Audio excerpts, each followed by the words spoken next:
দুপুরবেলা এতে অ্যাকোমোডেশনের একটু পিছনে আসলাম।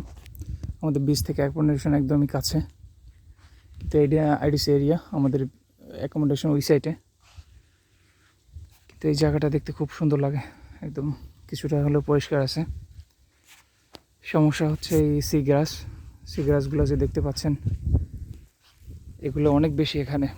আমি এর আগে যখন মালদ্বীপে জব করেছি, মালদ্বীপে সি গ্রাসগুলো নেই বললেই চলে, হয়তো ঢেউয়ের সাথে কিছুটা ভেসে আসতো।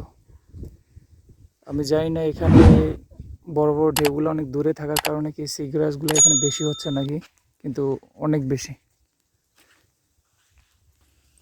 আর টার্টালদের জন্য একটা আদর্শ খাবার হচ্ছে এই সি গ্রাস, প্লাস ছোট ছোট মাছ যেগুলো কাছে আসে, কিনারে আসে, তাদের জন্য একটা আদর্শ খাবার।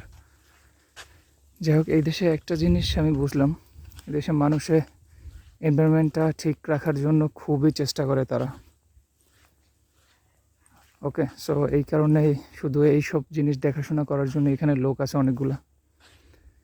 একটা গাছ যদি আপনি এখান থেকে কাটেন, আপনার একদম সোজা জেল হয়ে যাবে যদি উইথাউট পারমিশনে যদি একটা গাছও কাটেন।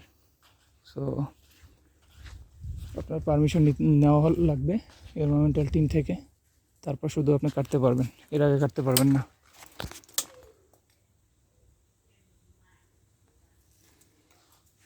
ওকে,